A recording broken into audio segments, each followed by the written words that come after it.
Kings, queens, and in-betweens, welcome back to the City Boys podcast. On this episode, we are going to be addressing the St. Louis City 3-0 loss to FC Dallas, go over the Dallas Burn kit, which I am actually very excited for. But this is a pretty painful loss. I'm your host, Ethan Thornton, joined by two of my best friends in the game. Both of them are here tonight. I'm very excited. Let's start with Jacob, who has returned. How are you doing? I'm doing great. This is the day before the big move, so literally the last thing that needs to get packed is the screen that I'm looking at right now. But pretty excited for my own personal life going forward. But pretty down, beaten down with this loss. How are you feeling, Grayson? As you can tell, I have a bit more packing to do. But honestly, yeah, from the highs to the lows, the highs of winning against a really good Portland side to Mhm. stinking it up against a pretty poor Dallas side. And, we called him out. We said Pedro Musa was not having a good season, and he took that personally. He took Yeah, that he showed personally. up, didn't he? He was definitely there. He's definitely there. Yeah, it was a tough one to watch, boys. This one, if I'm being 100% honest, and this is maybe a bit sad as a St. Louis City podcaster. I turned this game off after the second goal. I was down in Virginia on vacation with the fiance's family, trying to introduce some new St. Louis City fans to the game, dude. And I was frankly embarrassed. So that wasn't fun. However, he loves watching soccer with me, our St. Louis City's newest fan. So at least we got one convert somehow after this match. I've been on that One end for the as well future. this season, Ethan, trying to get new fans into the game. Early on in the season, when we caught a pretty disappointing loss, it was like, yeah, I just don't look at me for the performance. I'm just as upset as you guys are with this outcome. If not more, dude. Well, like we said, FC Dallas beat us 3-0. Let's talk about this game. Let's rip the band-aid because I want to get everything related to these 90 minutes of soccer out of the way so we can talk about everything else. All right. Jacob, you're on lineups tonight. Yes, sir. Business as always, Roman Berkey between the sticks. I thought Berkey had a really, really good game, and not to jump ahead, but I did agree with what Lutz had to say following this match. Thomas Totland at right back, Joshua Yarrow getting the start tonight with recent recovery from injury, Timo Baumgartel. I thought Timo had himself a pretty nice game. And then newly signed St. Louis City outside back to a full first team contract, Orozco out at left back. Well, again, we see Conrad Vollum and Thomas Ostrak in the double pivot. Really, really liking every minute that Ostrak plays. Like it to me, he should be starting every match going forward the rest of the season as long as he continues to stay healthy and available. Uh, Cone on offense, Cone on defense. Cedric Toyshirt out at the right attacking mid position. He has been poor since the end of last season, basically. Then the second to brightest bright spot on the team was Marcel Hartle at the center attacking mid position and Simon Betcher at the left attacking mid position, filling in for Celio. And this team just looks completely different when Celio's not on the field. And then I thought our brightest spot, even though he did not score last night, was João Klaus. He looks to me like the only one who, forgive my French, he looks like the only guy who gives a fuck right now. So that was the starting 11. We did get to see Edu get more minutes again this week. Akil Watts, bum, he came in. Tyson Pierce did come in. I like that. Don't really know what to make of Tyson Pierce yet. He's Yeah, still I didn't young. even I didn't even catch that cameo, honestly. And I did A watch the game, I swear. little bit better than Cone. John Day Silva subbed on, and then Jaden Reed also made an appearance as well. So we utilized all five of our substitutes and still lost 3-0.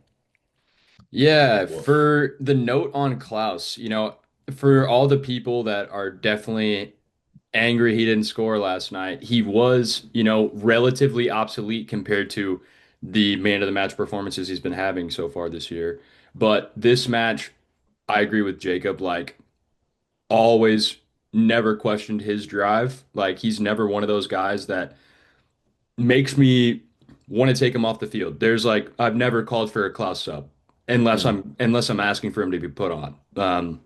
So although he didn't pop off this week, I think for me it's not on him. He didn't have too many actual chances to get shots off. So for me, I will not talk bad on Klaus this week.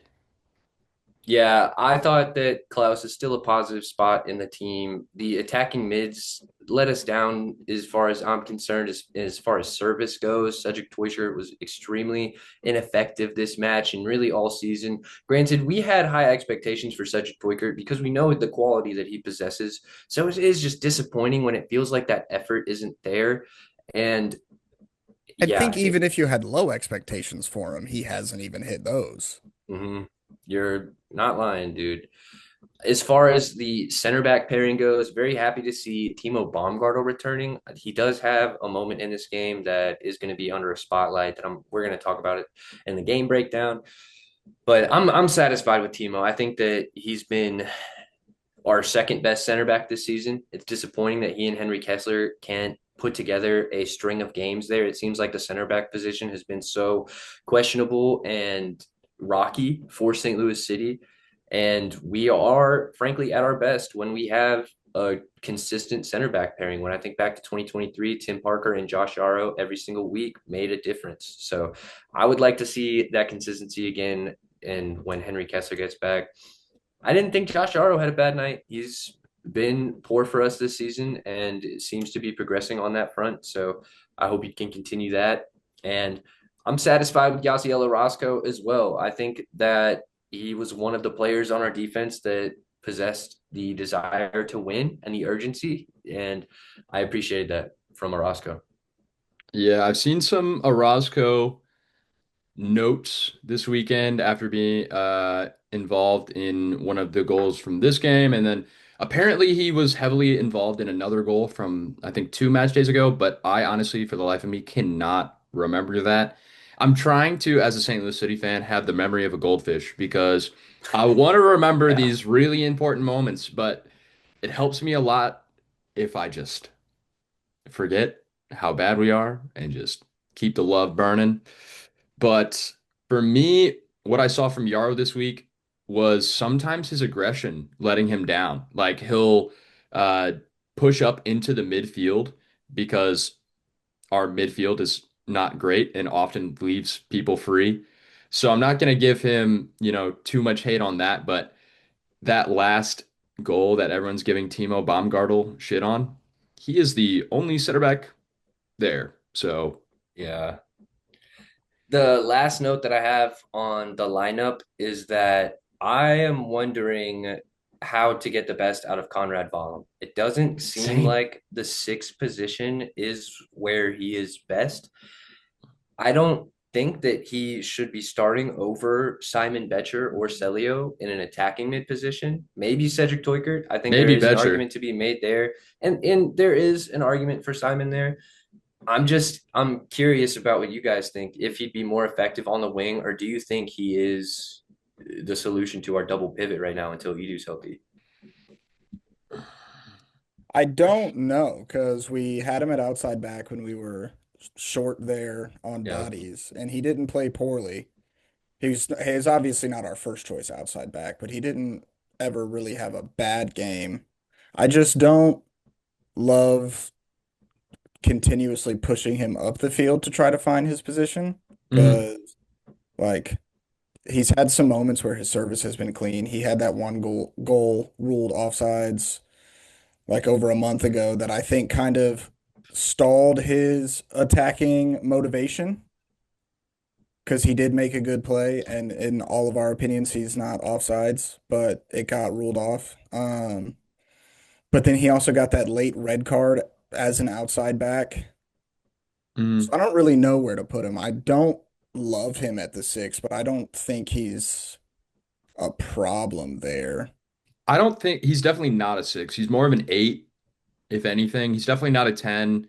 His passing's just not there. But as an eight, he can run a shit ton. He can be all over the field. So, and he's putting up passing numbers recently, which is helping us control possession, which is something we did really well this week. Uh, which is kind of a negative in my opinion. I'll get more into that later. But in my opinion, Conrad Vollum is sitting in this midfield until Leuven gets back, and I don't think there's a better option beside with other than him and Ostrich in the midfield at the moment. He's honestly put together a string of decent performances. I'll say decent because he hasn't really done anything super notable besides being a role player in the midfield, just running passes and trying to make anything work. But yeah, I can't see anyone else doing better. This might be a cop out, Ethan, but I don't think there's enough quality around him for him to play how he wants to. Like, I think he's trying to take on too much of a responsibility role as opposed to being like a free kid on the Mhm. field because Mm. he's a young cat that is currently holding a lot of weight on his shoulders as being one of the relied upon center defensive midfielders. Um, and the quality's just not there from the rest of the team. Like Ostrak is not defensive minded in the slightest. So we're asking Conrad Vallum to play defensive mid. And to Grayson's point, he's an eight. He should be going box to box, and someone else should be cleaning up a counterattack. But we Mm. just don't have that player at the moment, which is, part of the roster building process that hopefully Lutz identifies as a problem area is having an actual center defensive mid. No offense to Durkin, but sometimes he's not even a center defensive mid. Durkin's an eight as well. And I Yeah, love I think Durkin. Durkin's one yeah, of my favorite he's players, but probably employed best a little further up the field. yeah, so either we need to learn how to utilize a midfield that can run two eights and a 10, or revamp the midfield completely because it ain't working right now. Hey, I think I'm on the ladder of that Yeah, me too. decision, Me Grayson. too. But let's get into this game, into the 90 minutes and out. Yeah. Jacob, get us going, please. Yeah, so this isn't the first goal, but this is like the first real attacking action that we should talk about. It's the Marshall Hartle off the service smacks the crossbar. Mhm. 3 minutes Um, in, I yeah, thought it was going to be a good night off Yep. that. it Yep. looked really great, and this is not a hot take by any means, but after that moment, the team like really petered off attacking wise. It, It's like we needed that goal to go in to have any sort of confidence attacking, and there's 87 minutes of soccer left to be played. Too long. it's sad that the first 3 minutes and that was our best chance to score. Yeah. But the first goal comes from, I looked up the pronunciation earlier. I'm forgetting it. I can look it Forgive up for me. you. I look it up for you. Um, Pitar Uh, Musa gets the Kayak ball. Ferreira? Kaike. He's Brazilian. I'm Why gonna don't you say it's handle that? Kaike. I'll just say Um, Ferreira. Yeah, so Pitar Musa gets the ball in the box. Great hold-up play, and then a perfectly weighted layoff pass for this 19-year-old to run onto it, square his shoulders and his foot. And this is what, the fifth or sixth week in a row we've conceded an absolute fucking piss missile to the other team, a worldie. He puts it literally in the top corner. Like there's not an inch of space between that ball and the top corner of the net. No, and it's hard to like overstate just how hard that technique is on the in swinging half volley. Like he took Rip it. that shot Running full fucking speed. like to adjust your body and yeah, incredible work there to keep his body Insane. over the ball and not send that out of Toyota Stadium. I was impressed. Yeah. It's also hard to like really critique the defense on this one because not letting Pitar Musa turn is a huge W in the box, right? True. And Yeah. then Timo's on his ass. this kid makes a 20-yard run. Like what's there to do? Take him out?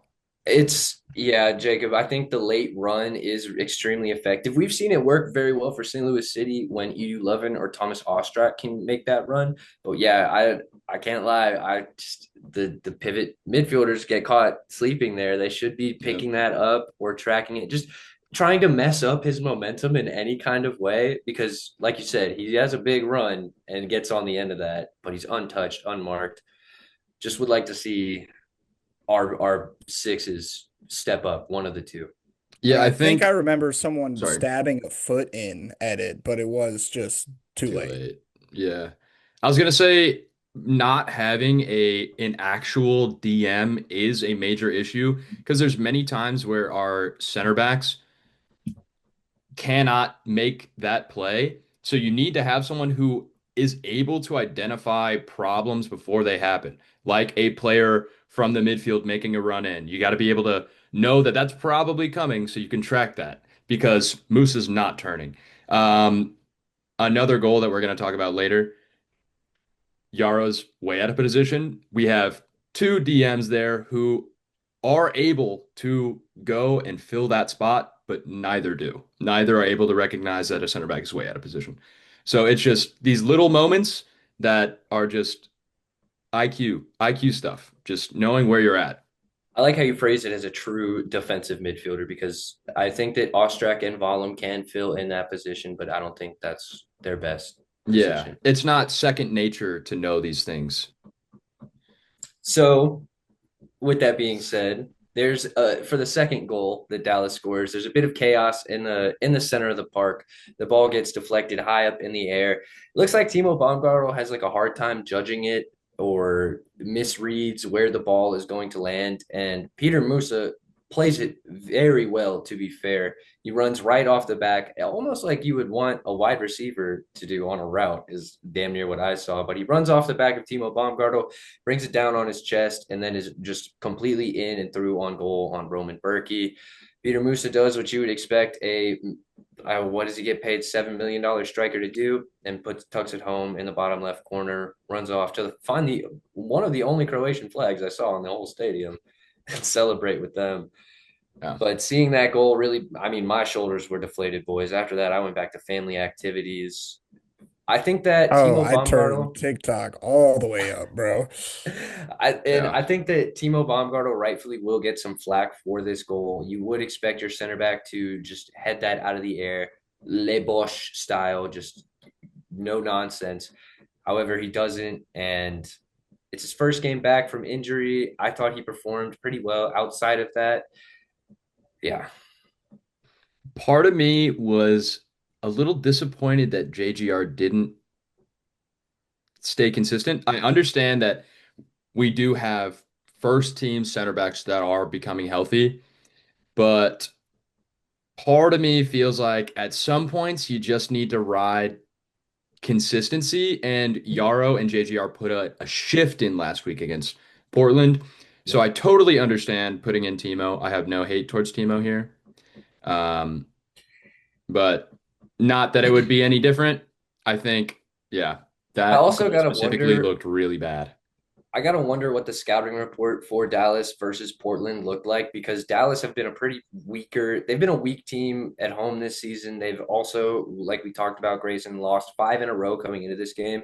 So they might have thought this was kind of a cupcake match for Timo to get back into. Peter Moose has been largely ineffective so far this season. Luciano Acosta didn't even play. So that's my rationale is they probably Mhm. were like, yeah, no, this is perfect to get Timo going. But yeah, like you said, I would have rather seen JGR. Frankly, I would have rather seen JGR over Josh Yaro. Yeah, that's exactly where my head was at. Is that I was shocked to see Josh Yaro, a player who has been historically struggling this season, getting a start there. So that's Yeah. kind of how I'm feeling about it, and I'm interested. I mean, hell, Kyle Hebert might have been a better choice than Josh Yaro. Yeah, I've been honestly a little surprised with how Hebert's been utilized this season compared to Yarrow because I honestly thought I rate Hebert higher than Yarrow personally. But that's just a personal thing. But I think I mean, I do Hebert has too, been but quality.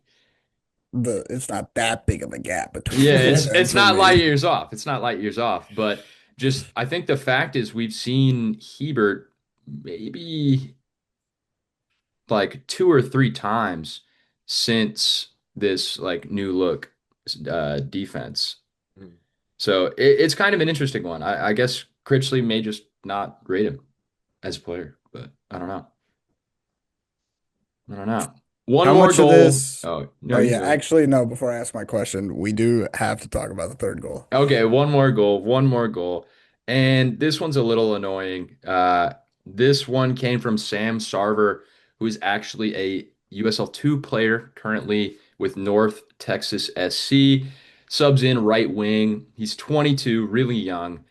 Came in the 81st minute and is pretty active immediately, just driving at the defense.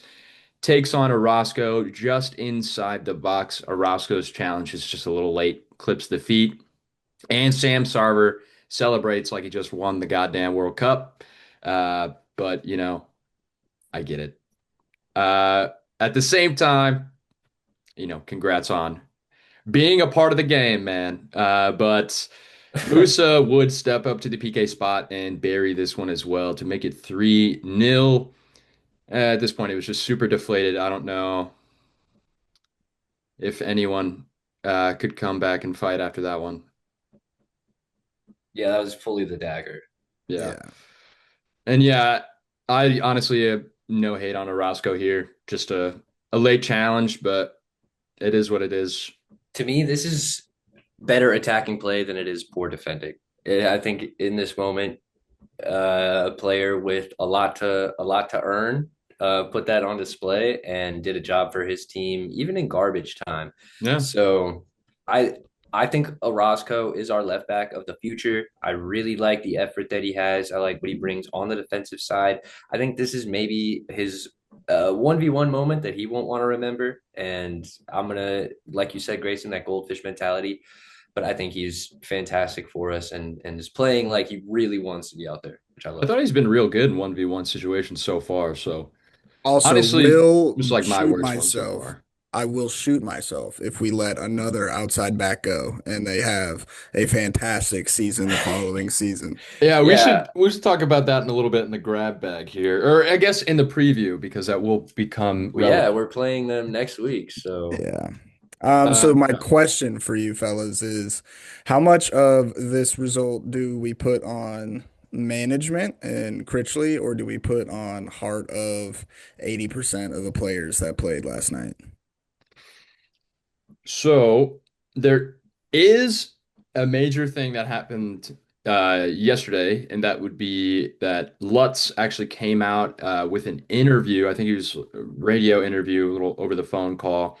And he said some very interesting things, is mostly reactionary after the match. But in that phone call, he made it clear that this game specifically was on the players, in his opinion, and that he is fully supportive of Critchley and the coaching. And he believes that was not necessarily part of the loss from this week. I just wanted to share that before we give our opinions as well. I was gonna follow it up with, okay, what do you believe? Because for me, I'm starting to feel the same way. I really rate Critchley. He's made a couple of questionable decisions since joining, mostly just starting lineups, some weird pairings here and there. But I like his style of play. And at this point, it's hard not to question some of these players when you see people just consistently not looking interested in the match or ball watching over and over and over, just not making correct decisions and not seeming like they're that amist when things go wrong. There's not a lot of players here that I'd, throw in that bag. I still rate a couple I players. have I like a think, list of 9, but okay. yeah, I'd have to say like Lutz also said that Berkey was the only person who had a good game. I don't think that's true, but I also am not going to say you had a good game when you lost 3-0. So, I think it sends a clear message. And I've kind of been ringing this bell all year. The management and ownership don't play games. So for me, the responsibility of winning the games and playing with effort falls on the players. And I am becoming more open to the argument of the accountability that Lutz needs to bring in the players that show drive and desire to win games. So I'm interested to see how he responds after this match in the ongoing summer transfer window and how these difficult conversations go. Because, like Jacob, I think there's a handful of players that if I never saw play for St. Louis City again, I would not be upset about right now. And it's harsh. It's how I feel because the season has been in 2023. We never questioned the effort of that starting 11 one time or the substitutes. We knew every single match that they were going to go out there and give 101% effort, go the extra mile, and make sure that they represented the city in a positive way, in a way that we could be proud of. And I'm not seeing that right now from this side. So for me, Jacob, it does fall on the players. However, there is an element of ownership accountability that does need to be had. I think after this transfer window, I will be taking a serious look at Lutz and how he has responded in his role to improve the team. What do you think, Jacob? Do you want to call out any of those guys on your list? That'll happen in about 10, 15 minutes. Fair enough. Fair enough. Um, yeah, I'm not on the Let's Out train yet. I know that's a big trend that's going around. It started a couple weeks ago. We've mostly kept the pressure off of Let's until now, but obviously tension's rising. The club is not in a good spot. And based on what we were promised from ownership, this is way far off the 5-year plan that we were looking at. It's also a fair escalation, like two back-to-back seasons of disappointment. Like eventually you should look at who's running the show. That's when the seat gets hot. I Mm. completely agree. And so I think this is a pretty good segue into my point because I do want to talk about Lutz's response, and I think that will be my deciding factor. I do want to quote him and give credit to Jeremy Clements, a good buddy of the show, for finding this quote. And Lutz just says that it's going to be a busy transfer window again in July, and the players need to understand that it's professional sports and that we're here to win, not stand around and jog around. So I'm expecting to see an exodus of players that maybe we haven't seen for a long time, players that can contribute in a meaningful way, whether that be due to injury or lack of quality. And I think that I want to see a few more incoming transfers. I know that we've brought in the likes of Falou Fall, who I am very interested in. I think that is a direct improvement to our defense. And with that signing, I don't I don't want to see Josh Arrow play for St. Louis City again. I don't think that will be necessary. We have young center backs, we have older veteran center backs that are staying healthy, and his That are above performances 6 feet tall. and that have not historically shown lack of quality. And so I do think there's a soccer team out there for Josh Arrow. I really don't want to like come on here and crap on him because he's a great guy. I just want to see a better player in that position for right now. So that's my point this week is that Lutz's response is going to be ultra important into my continued trust in Lutz, Your trust in Lutz. my trust We in just in Lutz, Lutz. and Totally. the future of the team because yeah, after this summer window and the end of the season, I want to see a clean house. I got you. A I got you. spotless locker room. Uh, it's a hard one because we've already seen the departure of some of our favorite players, notably Jacob's favorite, AZ Jackson. No, honestly, I was gonna say really the only one that I think really hurt was Indy, of course. I would Um, like to throw Jared Stroud's name in that list as well. Jared Stroud was Also, a bit soon. I Jose liked, Kahima too. He wasn't super yeah, impactful, that's but true. he was a fan favorite that essentially we let go for nothing. Yep, I liked Did let Adeniran go for before nothing. we fell off. Yeah, what we get 50K in GAM. We Yeah. were we were forced to let go for nothing. And I think that in hindsight, now that we've had a little bit of time in between the incident and the present, I mean, it's Bradley Carnell's firing is questionable. I think that decision was, and of course we don't know what went on behind the scenes. Lutz, if you want to come on here and tell us, we'd love to have you. But dude, it's interesting to see the success of Philadelphia and Indiana Vassilev and Bradley Carnell, and not wonder if that could not be applied here. It is a hard one to look at. My point for this week, if we're cool with moving on, Yeah. is okay, cool. Is it's a bit more of a tactical look at what went wrong with our offense this week because it is my belief that St. Louis's possession this week actually killed us. Um, Hmm. so St. Louis this week was able to hold possession really well. I'm gonna pull up the exact stat here. Hold up. 66%. 66% possession, which I Okay. think is our best possession this entire year, is almost double our average ball possession, I'm sure. God, that's embarrassing. But that's also, credit to Dallas identifying that getting numbers behind the ball might work here. And it definitely did because it looked good on our end that we were able to hold possession, pin Dallas back, and possess the ball in their half a lot of the time. But it also gave Dallas a lot of time to get their entire team into the box, focused on getting numbers in the box and blocking every single shot we took like madmen. I swear. We had let me pull it up here. It was we had 16 total shots. We had the exact same amount of total shots as Dallas, and that seems absurd because I can't remember 16 times we shot the ball. I can't even think of five. Well, not to mention they have probably a top five, top eight goalkeeper in the league in between the sticks in Martin Paez. Here's the thing. He only had two saves this week.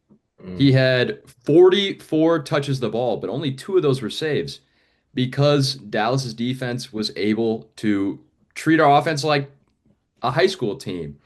It was terrible. Our best offense comes in transitional moments. And even those moments that we had this week were just a little too forced. Our best moments in transition this week were Totland getting sent over the top, crossing the ball into Hartle. We had our probably our second best chance at winning was Leuven just driving towards their back line and taking a shot. It's these transitional moments.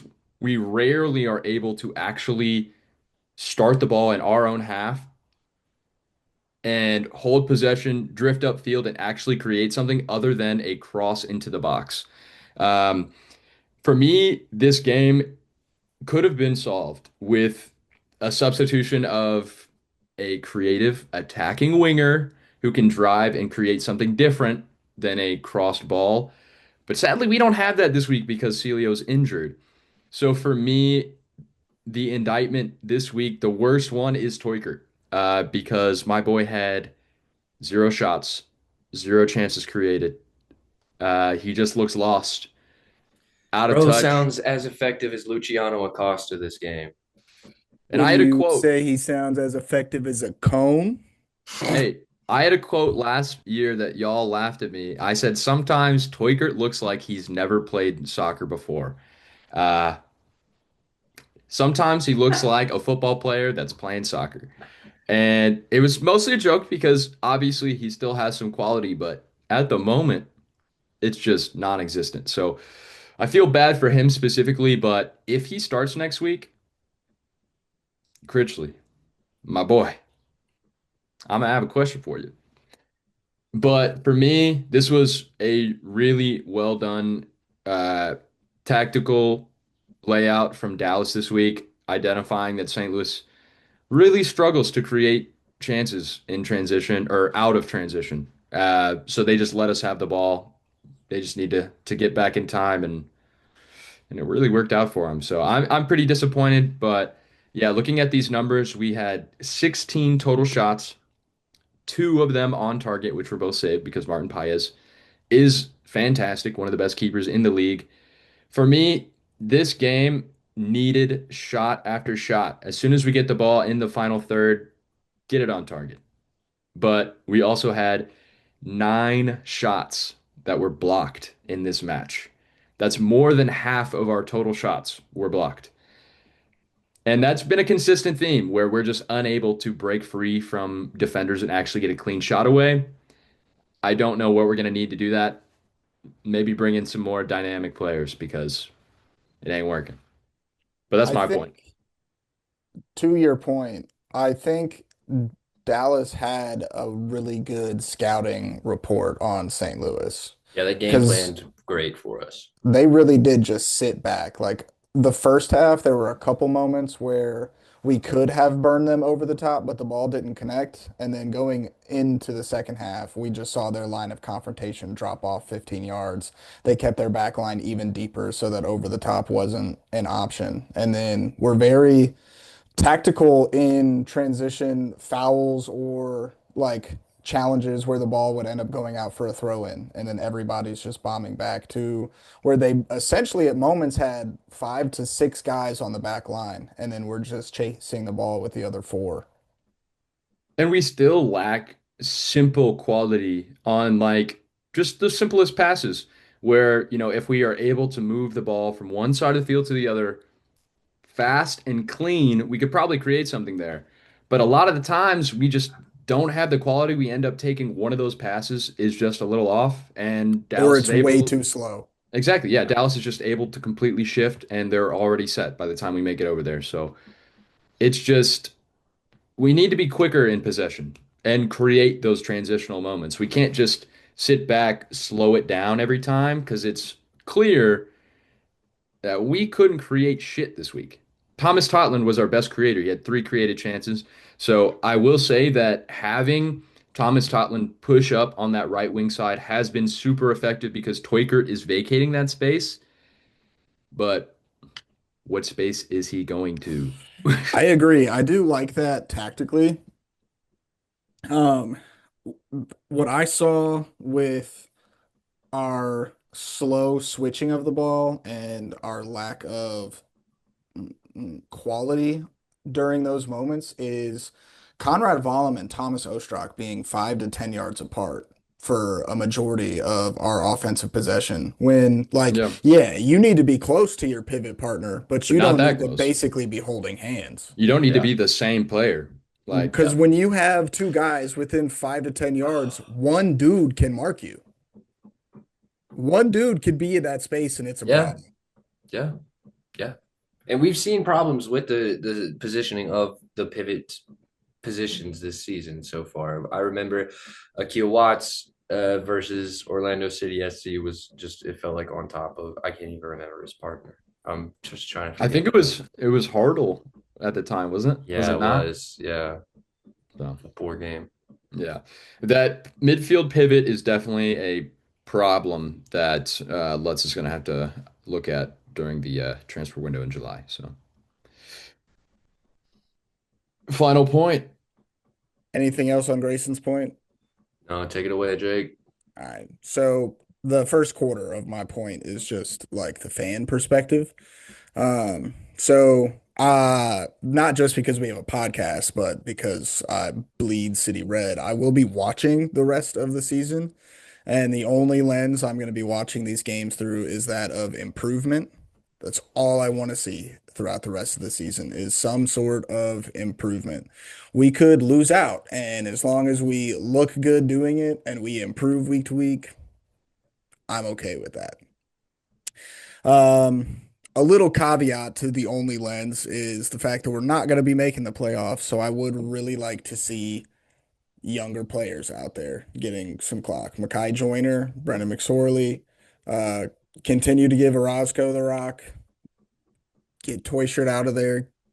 Give me Makai Joyner in there. Yep. Two dynamic wingers. Um, the other part of this, and this is the part where the rest of the group chimes in with me. I've got, I've taken not really a look at the, oh, what's his name? He supplied us with the Google Sheets for the contracts. Mm, I'm Is so that Jeremy? blanking on, yes, Jeremy That was Clemens. Thank you. Jeremy. So I didn't pull that up because I couldn't find it on my computer. But from what my brain remembers, looking at players whose contracts are going to be up at the end of the year or players who have options for the following season and whether or not they should still be here. So first I'm going to start with Toy Shirt, whose contract is not up at the end of the season and technically isn't going to be up for like 2 more seasons. But I think Toy Shirt's got to go. I don't think he works well in the system. And Hartle's not going to vacate the 10 role so that Toysher can play underneath the striker where he says he prefers to play. And we're not going to rock with a two striker system because historically for St. Louis, it's never worked really.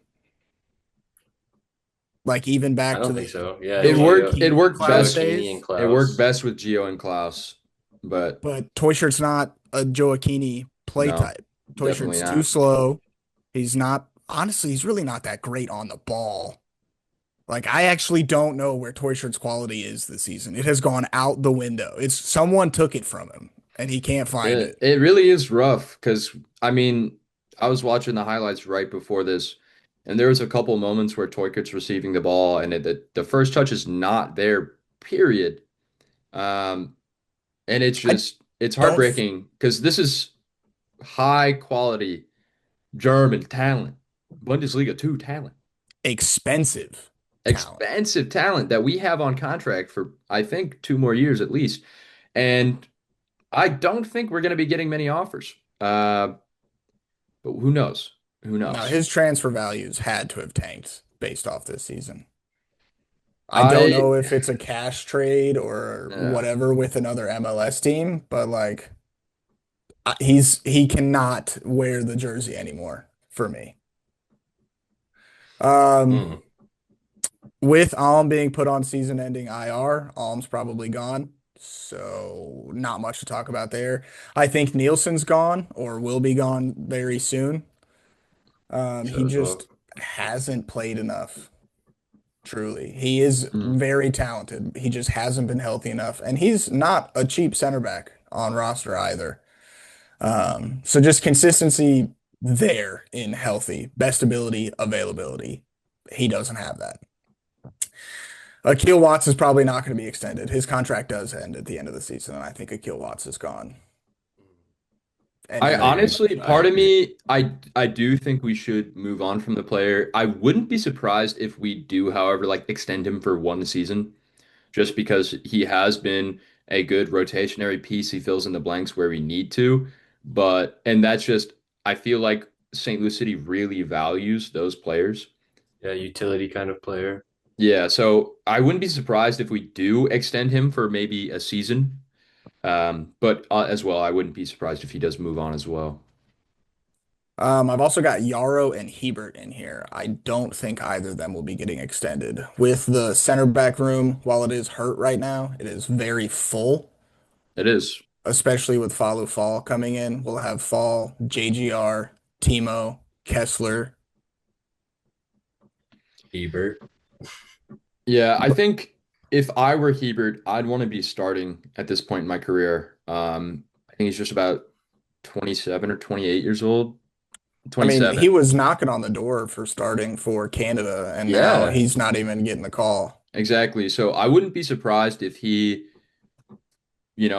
is totally open to a move and just getting that consistent playing time because, yeah, under Critch, definitely under well, I guess not under Olaf. He was used pretty often under Olaf, but that was mainly because of injury. But definitely under Critchley, we've seen Gerd Woodreich and Yarrow utilized a bunch more, which I'm not complaining. I'm very happy that JGR has finally been used and looks like a player. So I'm very happy to see that. But I'm also sad to see Hebert kind of being on the wayside there. It is funny seeing players from the inaugural season team not really continue on anymore, but that's the business of sports. And I think that if we want to be competitive for the remainder of the season and at all next season, then major changes are going to have to be made. And so, yeah, I like personally, I would like to keep Kyle Hebert. I like him as a Me player. The too. Canuck truck is a fun name, and yeah, he is like borderline on the Canadian men's national team, who, depending on who you ask, could be one of the best in CONCACAF. So, I think personally, I would hold on to Kyle Hebert, and there's an argument to be made, Jacob. I saw you thinking Yeah, about that. There's an argument there. it's a hard one. I would keep Kyle Hebert and let Yarrow move on. Okay. What about Simon Betcher? We just extended him. And right now, Yeah. Mr. Views himself, Will Bratton, is looking like a genius saying that Simon Is Betcher is a Simon Betcher fraud. a fraud? I'm looking at this as a whiff right now by the front office. Simon Betcher. Has he scored this year? He has. I The think one one goal this season the Yeah, one in moment I can point like to is March. him getting the penalty kick. Not him scoring it, him earning the penalty kick. oh yeah, so that's like I guess two major points this season. Yeah, if I'm being honest, He's dude, got yeah, two Jacob. goals. He's got two goals on the year. If we're being ruthless, then I agree with you. I think that it is probably a whiff. I don't know about moving on from Simon because I know he is a fan favorite, and I do think that he has that St. Louis City effort that I love. I just, yeah, as far as quality. Yeah. I think we probably do keep Simon for now. I Well, think, yeah, no, he's on well, yeah, contract. yeah, yeah. Like we're He's not on moving contract. on from him. I'm just Yeah, pointing it out as like a front office whiff. yeah. I think he plays more similarly to a Giacchini kind of player. Uh, Slew ground, so you gotta love that. But yeah, just consistency seems to be a struggle. He's often utilized as a right winger instead, which I don't think is his spot. I'd honestly like to see him used as a striker late into matches, maybe coming on as a late sub. But then again, I rarely ask for Klaus to get off the field, so that's not really a great spot to be in, but that's the spot I want to see him in. So. I do think he offers something completely different than João Klaus on the field as a Mhm. striker. So I agree. If we could see him utilized more as a striker, then I would be interested in that because I think that over the top he's a threat in north to south. But yeah, unfortunately on the ball, I don't. I just don't see him much. I think he's a 1-2 touch kind of player. Yeah, he did, he was our highest, most accurate passer this week, but that's because he only had 15 passes. I was gonna say I didn't think he was on the ball enough. Yeah, but he only missed one Um, pass. So, he's making his cameos known. He only lasted a half of this match, and he was our third lowest rated player. I think He's just not existent. there's a couple more players that I'll hit really quickly. I think Klaus gets an extension. I Hmm. honestly wouldn't be surprised if he doesn't, and St. Louis try to put a lot of money into a DP striker. But at the same time, I like Klaus a lot. Would not be mad if we resign him. I'd be really happy if we do. So I don't think Klaus is the issue, which is why I think he gets the extension. I don't think he's the solution either, but I think he's part of the solution. I think, and this is semi long-winded, I think Berkey gets offered a new contract. I am gonna say I don't think he will accept it immediately. Berkey's late enough in his career, he knows how to play the game. So I think he's going to wait to sign it. He's going to have a conversation with Lutz about what else Lutz has in store moves wise, the people Mhm. that are going to be brought in versus the people he's looking at to be brought in. And I think Berkey will also see what the market's got for him. We know he did just get engaged and his fiance does live in Chicago. He might be looking at Chicago. Chicago's not really in need of a goalkeeper Hmm. because they've got Brady in net, Yeah, but I didn't know that. Roman Berkey is a great goalkeeper, so I'm sure other clubs One of would the be open to greatest. the idea. FC Copenhagen were Yeah, the Champions least League level interested. club. And yeah, they are Champions League level, very good side. So if he, that's very tempting to make it back into Champions League football this late in your career. And he's obviously had like such a resurgence after leaving Dortmund. Uh, so I'm very happy with Berkey. I hope he stays, but at the same time, if he leaves, best of luck. I will be watching. Yes. And then the last couple guys, I think Ostrak stays. I don't know if his contract's up or anything, but if it is, I think Ostrak gets an extension. Valum is on loan, so basically the answer is we're just not going to buy Valum. Yeah, Valum's I just think going to that's be been gone. clear. We're currently renting John Day Silva. I don't think we sign John Day Silva again. And I also think Morales is gone. Yeah, I think Morales is pretty late in his career. He might retire at some point. I fucking Um, hope so. Dude's dog shit. Ostrich, I really dig. earlier this season, I was saying that we needed to see Ostrich because he was almost like an on player where Yeah. we never got to see his greatest.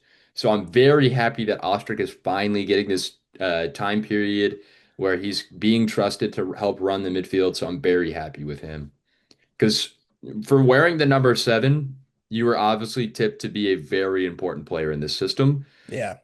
So I'm glad he's finally being utilized at least somewhat. So all in all, the Gons tallied up to 9. One of Mm. those being Conrad Valen. So I wonder, with all that money added up, can we afford Robert Lewandowski? I don't know if I'd want Lewa in the system. Mbappe to St. Louis. I I don't mean, want Mbappe. I Lewandowski, don't definitely get don't me, want Mbappe. Lewandowski is a fantastic striker. Do not get me wrong. He'd be cold in the I MLS. don't think he fits our system though. I I think Lewandowski is just an enigma. I think We he can't was, get Klaus the ball enough. hey, Lewandowski doesn't need the ball to score. He'll figure it out. He'll invent something new. Mark that That's as a quote. Lewandowski doesn't need the ball to score. wild. Write that one down. Um, yeah, that's all I got for my point though. Well, It- it's a depressing week. So all of yeah. our points are kind of painful. Yeah. And It based does, on bro. It sucks so bad that I wasn't able to be on here last week to talk about one of the only wins we've gotten It this was a season. fun one. It was a fun episode. I can't yeah, lie. I'm dude, we felt so pissed. hopeful. We were able to talk about the It's like, playoffs and whoa, we like kind of bounced joke back. about it. Like, yeah, if we had some momentum coming We into this came from game. behind. We were all hopeful in the group chat before the game started. Even Ethan after their first literally, goal went in, Ethan I was heat still a checked. little He was hopeful. like, "How's everybody feeling?" I was like, "I was low key excited," and then they Yeah, scored, and dude. I was like, "Why ever should I get my hopes up for this team?" Yeah, we know better by Yeah, now. this was exactly like the Houston game for me. It was one of those games against a side that we're actually probably able to compete against, but they played it tactically way better than us. So, Well, guys, I kind of want to throw a wrench into the normal episode Do it. order of things, and I think I'm we should terrified. preview Minnesota United and then save Kit Clash for last. What do y'all think? Well, we can run it. Sure. We can run it. We All can run right, it. because I am gonna get some enjoyment out of Kit Clash, so I want to savor it like dessert. That's fair. That's fair. Yeah, we got Minnesota next Saturday in the late night spot. We got that 7:30 kickoff, I'm pretty sure. Just It's not the late night spot. the late night spot is, I guess, 8:30 or 9:30, but It'll be It's dark by the 10:30 second for half started. sure. it'll be dark. Whatever. Yeah, Minnesota, we faced them earlier this season. It did not go well. It was not a fun one. They're gonna Things dog walk us nuts. again. Uh, Tanya and Oluwasehe is amazing this yeah. year. I think they've already wrote a W down in their standings.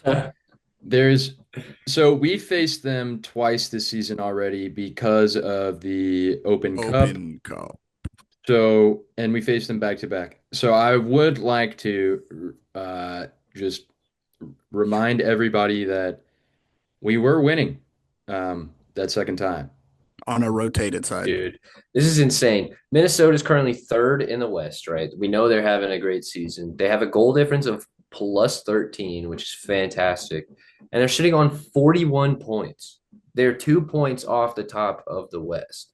Like, it is difficult for me to comprehend how good of a season they're having as a St. Louis City fan right now. I can't imagine how good it must feel for them going into this game, dude. Fuck the loons, bro. God damn. Why you Not to guys mention, so much they fun? also got a crazy dope retro kit. Yeah. Yeah. So I'm It excited for is. that kit clash as well. That'll be fun. Definitely There's not some, my favorite of the retro kits, but it's still all right. It's all right. It's all right. it's not my favorite. Whatever. The only players on Minnesota that I want to talk about are Tani Oluwasehe and Kelvin Yeboah. Yeboah has been a little bit quieter than Oluwasehe this season, but he still has 7 goals. He would be our top scorer on our team. So for that to be your False. down season, No, I think he'd be tied with Close Yeah, with tied. 7 goals. Okay, buddy. But the one player, False, Ethan. You're wrong. False. yeah, I'm Klaus is way well, better, bitch. Klaus has 9 goals in all comps, so he is better than Yeboah. the one player that is Yes, most dude. interesting to me on Minnesota United, yeah, you can see I'm moving on, is Anthony Markinek, dude. We dealt him I hate to him. Minnesota for 150K off the back of a string of poor performances. Let's not forget, because in hindsight, right now, we're looking at Anthony Markinek with 21 games and 6 goals and thinking, what the hell could have been? But we know what was. I remember. I was I mean, there, bro, dude. he just got like the Anthony Markinich saga started going poorly when the loss to Inter Miami got put solely on him. Mhm. And then, like, I wouldn't want to play for this team after that. It's Inter fucking Miami. He made one mistake that lost us the game, and then we're gonna throw him out there at center back as well. Yeah. Nah, Oh bro. my Yeah, God. I can't blame him for his head being like, "Fuck St. Louis, bro. Get me out of this place." Yeah, dude. I honestly, Markinich is the kind of player now that I would not be surprised if he got to move to Europe sometime soon. I'm not saying like a crazy La Liga or PSG kind of move here. Like a All right. championship level Yeah, that's team. what I'm saying, dude. Yeah. I think his brother plays in Liga 2 over in Spain off the back of his USL Yeah. record-setting season. So I wouldn't be surprised if he links up in some way over there. But I'm all this to say, I'm pretty happy for Markinek, dude. He was having a rough go of it at Yeah. the end of his St. Louis City career. And so I hope we shut him down.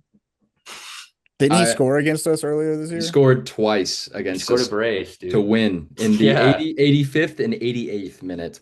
Um, I would like to point out because I think this is pretty fun. Uh, let's name a couple of players that Anthony Markinich has more goals than this season. I love this game. I love this game. So I will say first off, he is tied with a couple of big names that I would like to share.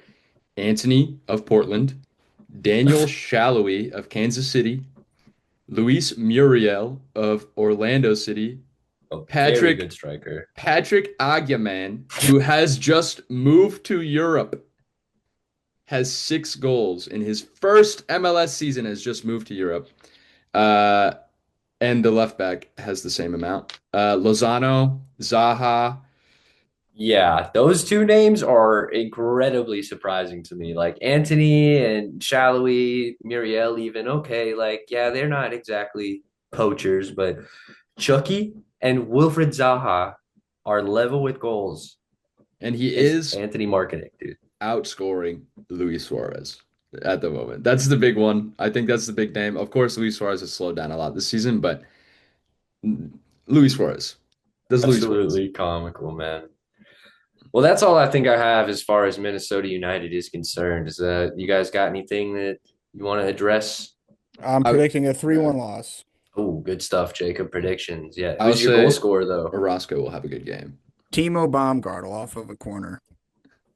Wow. All right. I I'm All like right. that. fucking throwing darts at the board. Whatever sticks at this point, dude. Toss it around. Yeah, I'm also gonna predict a loss here, dude. Except I think I'm gonna go for a clean sheet, and it's gonna be probably 3-0.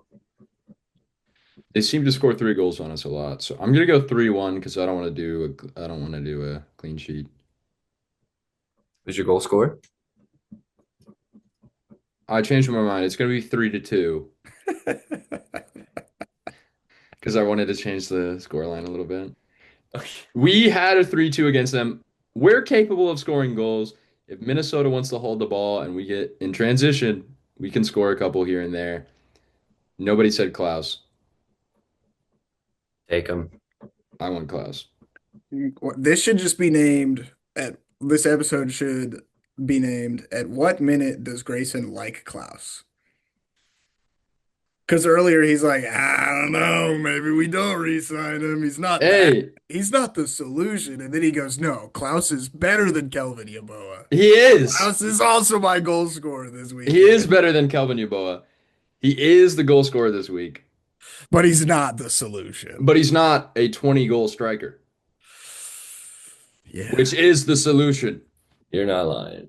You're not yeah, lying. I know. I'm just giving you shit, bro.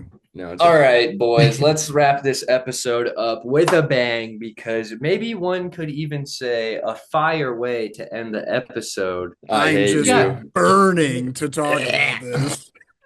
we Bing, got bing, bing, bing, bing, bing. Kit Good Kat. Here we Kush. go. This Well, kid is boys, nice. I have been on a misinformation campaign about the Dallas Burn I love lying kit on the internet. for some time now, and I'm Plug very the glad. TikTok, plug it. Yeah, follow us on TikTok at St. Louis City It's Boys. Get us up to comical. 100 followers, It's dude. I'm gonna be comical posting on over there there. daily soon. It is a good time on TikTok. Uh, and the Dallas Burn kit, dude. I'm just gonna say it, guys. This is a 10 out of 10 kit for me. This is if I'm being Really? honest, a damn near I okay, I'll say a 9.8 because there are slight No, improvements I would make no, to this no. jersey. You were right. You were right with your All right, first number. I'll stand 10 toes. It's a 10, dude. The original colors, the stripes on there, the crest, the Dallas Burn being on the front without a sponsor, even the Texas Strong patch on there due to the flooding in Texas. Like all hits, no misses on this jersey, dude. It's fantastic from Dallas. I love it. I would buy it. I would spend money on this jersey. I won't, but I would. Grayson, Uh, you go ahead because I think your opinion might be different than mine, and I'd love to make this a shit sandwich segment. okay, cool. This kid is not perfect. But I won't give it, but I still love it. I'm just not gonna give it a 10 because I agree. I agree. No one else is saying this. I think that there's other retro kits in this collection that are better, in my opinion. Same. Yeah, which is also dope. We all can't get tens, okay? We all can't get tens. And this There's one a is few tens in that list, man. I don't I don't think this is one. I think this is a 9.7 for me. This is not a perfect kit. It's not all the way Okay. there. I don't know what would make it a perfect kit. I don't know. Don't ask me. Um, but I think it's up there. It's good.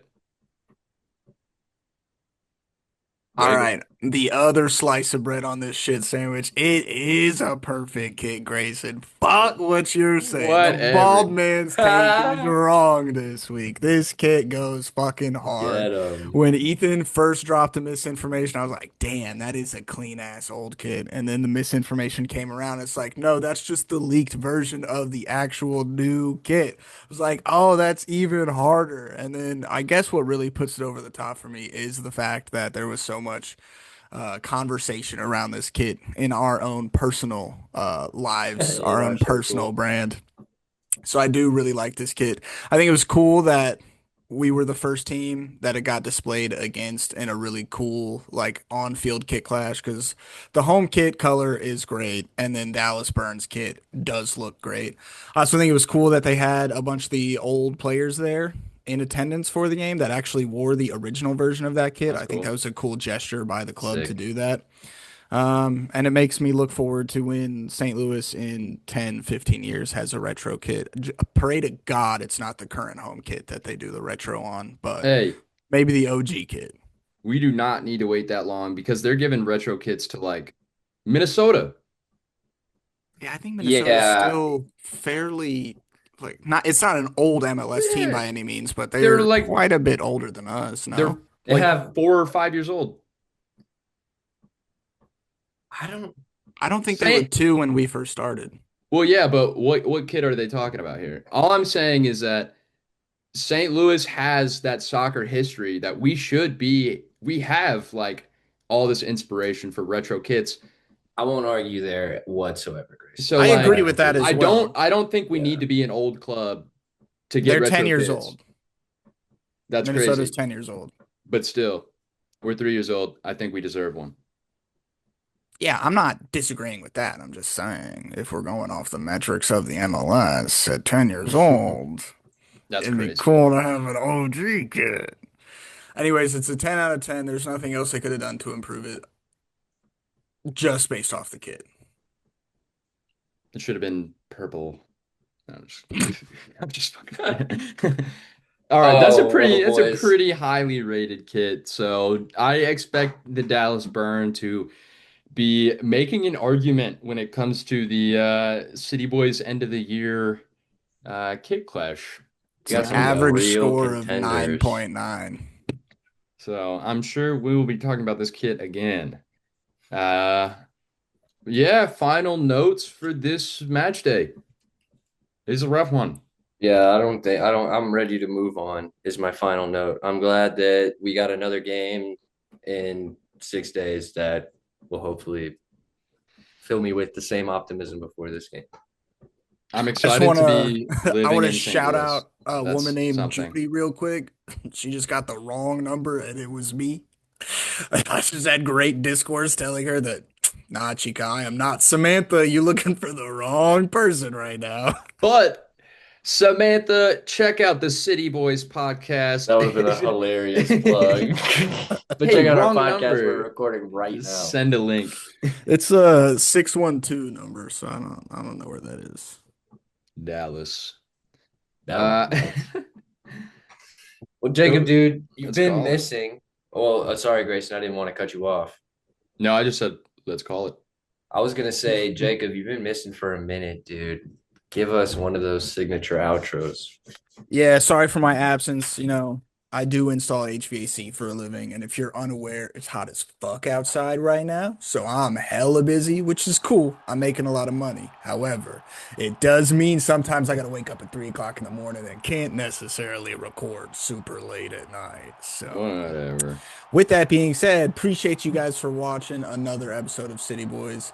If you've watched this long, make sure you're subscribed on YouTube, like, comment, all that fun stuff. If you've been listening on Spotify, make sure you follow and rate 5 stars. And most importantly, do not forget to tell your mother you love her. Peace. STL. Sucks. STL. Sucks. STL. Sucks.